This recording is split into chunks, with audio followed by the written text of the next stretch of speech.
আমরা প্রধানত আজকে যে বিষয়গুলো নিয়ে আলোচনা করেছি তার মধ্যে অন্যতম হচ্ছে জুলাই গণহত্যার বিচারের বিষয়টি। আমরা আজকে দেখেছি যে আন্তর্জাতিক অপরাধ ট্রাইব্যুনালে মানবতা বিরোধী অপরাধের সাথে সংশ্লিষ্টতা এবং অভিযোগের কারণে সেনাবাহিনীর কয়েকজন সদস্যকে আদালতে আনা হয়েছে। আমরা এটাকে সাধুবাদ জানিয়েছি এবং সরকার এবং আন্তর্জাতিক অপরাধ ট্রাইব্যুনালের প্রতি আমরা ধন্যবাদ জ্ঞাপন করি যে ন্যায় বিচারের একটি ধাপ আমরা আগাচ্ছি। কিন্তু এর পাশাপাশি ইন্টারন্যাশনাল ক্রাইম ট্রাইব্যুনালের পাশাপাশি সারা দেশে যে মামলাগুলো হয়েছে জুলাই শহীদ পরিবারদের পক্ষ থেকে, আহতদের পক্ষ থেকে, সেই মামলাগুলোর বিষয়ে সরকারের কি পদক্ষেপ। আমরা দেখতে পাচ্ছি পত্রিকায় যে জামিনে আসামিরা ছাড়া পাচ্ছেন এবং তারা শহীদ পরিবার এবং আহতদেরকে হুমকি দিচ্ছে। ফলে সেই জায়গায় শহীদ পরিবার আহতদের নিরাপত্তা এবং বিচারের একটা রোড ম্যাপ আমরা চেয়েছি যে নির্বাচনের আগে যাতে বিচারের একটা রোড ম্যাপ প্রকাশ করা হয় যে প্রায় 800-এর মতো মামলা হয়েছে, এই মামলাগুলোর এখন অবস্থা কি এবং সেগুলো কিভাবে পরিচালিত হবে, কতদিনের মধ্যে সেটা কোন প্রক্রিয়া সম্পন্ন হবে। দ্বিতীয়ত আমরা জুলাই সনদ নিয়ে কথা বলেছি। যেহেতু জুলাই সনদ স্বাক্ষর অনুষ্ঠান আয়োজিত হয়েছে এবং জাতীয় নাগরিক পার্টি সেখানে অংশগ্রহণ করে নাই, ফলে আমরা আমাদের অবস্থান সরকারের কাছেও তুলে ধরেছি, ঐক্যমত্য কমিশনের কাছেও আমরা তুলে ধরেছি। আমরা সেই কথাগুলোই পুনর্ব্যক্ত করেছি যে জুলাই সনদের শুধু কাগজে মূল্যে আমরা বিশ্বাসী নই। ফলে জুলাই সনদ বাস্তবায়নটা কিভাবে হবে সেইটার সম্পর্কে নিশ্চয়তা পাওয়ার পরে আমরা স্বাক্ষর করব। সেক্ষেত্রে জুলাই সনদ আমরা একটি সাংবিধানিক আদেশের কথা বলছি, যে আদেশটা ডক্টর মোহাম্মদ ইউনূস প্রধান হিসেবে উনিই জারি করবেন।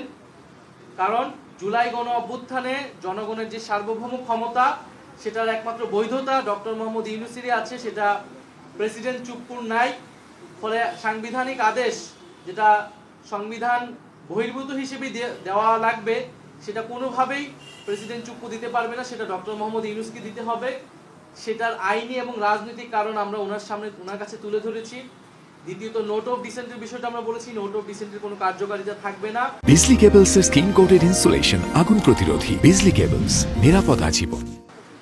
সবাই এই বিষয়গুলোতে ঐক্যমত হয়েছে। জুলাই সনদ যেই বিষয়গুলো উপর রচিত হয়েছে সেটাই পুরোটা গণভোটে যাবে এবং গণভোটের মাধ্যমে অনুমোদিত হলে পরবর্তী সংসদের একটা গাঠনিক ক্ষমতা থাকবে, যার ফলে তারা একটি সংস্কারকৃত একটি নতুন সংবিধান তৈরি করবে। এই পুরো প্রক্রিয়ার সাথে যদি সরকার, ঐক্যমত কমিশন সুপারিশ দিবে, সরকার সেই অনুযায়ী কি সিদ্ধান্ত নেয় সেটার উপর নির্ভর করে আমরা জুলাই সনদের স্বাক্ষরের বিষয়টি বিবেচনা করব। এটা সরকারের কাছে আমরা আমাদের দাবি জানিয়েছি এবং এই দাবিগুলো যাতে বিবেচনা করা হয় এবং সরকার যাতে সেই পথে সেইভাবে যৌক্তিকভাবে এই জুলাই সনদ বাস্তবায়নে আগায় সেই বিষয়ে আমরা জোর দাবি জানিয়েছি। দ্বিতীয়ত আমরা নির্বাচন কমিশন নিয়ে উদ্বেগ জানিয়েছি। নির্বাচন কমিশনের গঠন প্রক্রিয়া, নির্বাচন কমিশনের বর্তমান আচরণ আমাদের কাছে মনে হচ্ছে যে এটা নিরপেক্ষ হচ্ছে না, এটা স্বচ্ছ হচ্ছে না এবং নির্বাচন কমিশন সাংবিধানিক প্রতিষ্ঠান হিসেবে যেভাবে কার্যক্রম করার কথা ছিল সেটা করছে না। কিছু কিছু দলের প্রতি পক্ষপাতিত্ব দেখা যাচ্ছে এবং কোনো দলের প্রতি বিমাতা সুলভ আচরণ তারা করছে। পুরো বিষয়টা নির্বাচন কমিশন নিয়ে আমরা বলেছি। বিগত সময়গুলোতে নির্বাচন কমিশন যেই পদক্ষেপগুলো নিয়েছে সেখানে কিভাবে তাদের পক্ষপাতিত্ব ফুটে উঠেছে সেই বিষয়ে আমরা বলেছি। একটি সুষ্ঠু নির্বাচনের জন্য একটি নিরপেক্ষ নির্বাচন কমিশন প্রয়োজন। সুষ্ঠু নির্বাচন যদি না হয় এর দায় সরকারের উপরে আসবে। ফলে আমরা সরকারকে সেই বিষয়টি অবহিত করেছি এবং আমরা মনে করি যে নির্বাচন কমিশন এই মুহূর্তে পুনর্গঠন হওয়া প্রয়োজন। তৃতীয়ত আমরা জনপ্রশাসন এবং উপদেষ্টা পরিষদ বিষয়ে কিছু বক্তব্য দিয়েছি যে জনপ্রশাসনে যেভাবে বদলি পদায়নগুলো হচ্ছে সেটা আসলে কিসের ভিত্তিতে হচ্ছে, সেক্ষেত্রে নিরপেক্ষ এবং যোগ্যতার ভিত্তিতে পদায়ন হচ্ছে কিনা। কারণ আমরা বিভিন্ন জায়গায় দেখতে পাচ্ছি, শুনতে পাচ্ছি যে প্রশাসনে বিভিন্ন ভাগবাটোয়ারা হচ্ছে। বড় রাজনৈতিক দল হিসেবে যারা পরিচিত তারা নিজেদের মধ্যে প্রশাসন, এসপিডিসি এগুলো ভাগবাটোয়ারা করছে এবং নির্বাচনের জন্য তারা সেই তালিকা করছে, সরকারকে সেগুলো দিচ্ছে এবং উপদেষ্টা পরিষদের ভিতর থেকেও সেই দলগুলোর সাথে সে ব্যাপারে সহায়তা করছে।